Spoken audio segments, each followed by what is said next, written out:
ಬಿಸಿ ಯಾವುದೋ ವಾಸನೆ ಬರ್ತಾ ಇದೆ ಅಲ್ವಾ? ಕರೆಕ್ಟ್ ಶ್ರೀಕಾಂತ್, ವಾಸನೆ ಬರ್ತಾ ಇರೋದು ನಿಜ. ಅದು ಯಾವ ವಾಸನೆ ಗೊತ್ತಾ?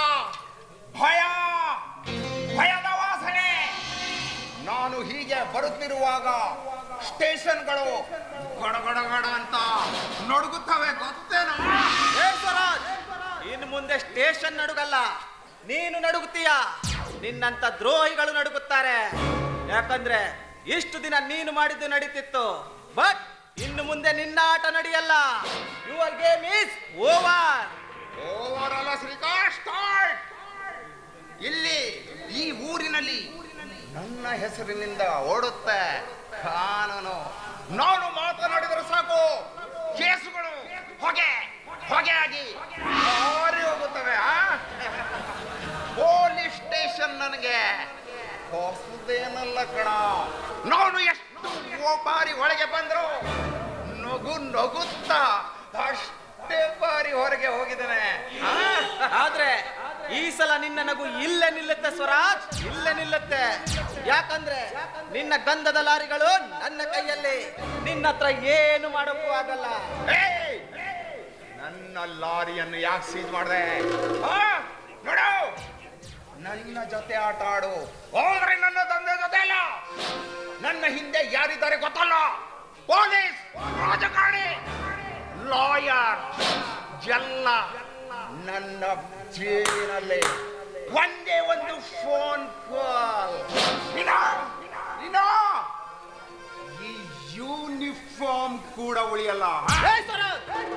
ನಿನ್ ಜೊತೆನೂ ಆಟ ಆಡ್ತೀನಿ, ನಿನ್ ತಂದೆ ಜೊತೆನೂ ಆಡ್ತೀನಿ. ನಿನ್ನ ಜೇಬು ದೊಡ್ಡದಿರಬಹುದು, ಆದರೆ ಕಾನೂನು ನಿನ್ನ ಕುತ್ತಿಗೆಗೆ ಹಾಕುವ ಹಗ್ಗ ಇನ್ನು ದೊಡ್ಡದು. ನಿನ್ನಂತ ಸಾವಿರಾರು ಜನರ ಬೆದರಿಕೆ ನೋಡಿದ್ದೀನಿ. ಏ ಸ್ವರಾಜ್, ನನ್ನ ಈ ಯೂನಿಫಾರ್ಮ್ ಹೋಗಬಹುದು, ನನ್ನ ಆತ್ಮಸಾಕ್ಷಿ ಹೋಗಲ್ಲ. ಸ್ವರಾಜ್, ತಲೆ ತಗ್ಗಿಸೋ ಮಾತೇ ಇಲ್ಲ. ನನ್ನ ಲಾರಿಯನ್ನು ಬಿಟ್ಟು ಬಿಡು. ನಾನು ಹೆಣ್ಣು ಮಕ್ಕಳ ಕಣ್ಣೀರು ಮಾರಿಕೊಂಡು ಬದುಕಿದವನು. ಈ ಆಟ ಇನ್ನೂ ಮುಗಿದಿಲ್ಲ ಶ್ರೀಕಾಂತ್. ಅದಕ್ಕೆ ಇತಿಹಾಸ ನಿನ್ನನ್ನ ರಾಕ್ಷಸ ಎಂದು ಕರೆಯುತ್ತದೆ. ಯಸ್, ನೀನು ಹೇಳಿದ ಹಾಗೆ ಆಟ ಈಗಷ್ಟೇ ಶುರುವಾಗಿದೆ. ಬಿಸಿ ಒದ್ದು ಒಳಗಾಕಿವನನ್ನು.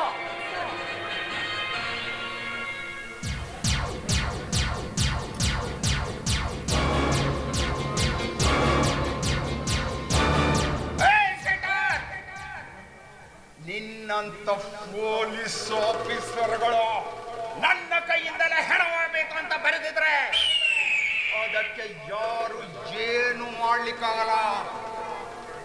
ನಾನು ಹೊರಗೆ ಬಂದ ಮೇಲೆ ನೀನು ಇರಲ್ಲ, ಈ ನಿನ್ನ ಪೊಲೀಸ್ ಸ್ಟೇಷನ್ ಇರಲ್ಲ. ಅರೆ ಗಪ್ಪಾಸ್, ಆತ ಮಜಿ ಸಟಕ್ಲಿ. ಇಷ್ಟ ಹೆಣವಾಗಲ್ಲ ಸ್ವರಾಜ್, ಅದು ನಿನ್ನಂತವರನ್ನೇ ಹೂಳುತ್ತೆ. ಅಪರಾಧಿ ಹುಟ್ಟಬಹುದು, ಆದರೆ ಕಾನೂನು ಸೋಲಲ್ಲ.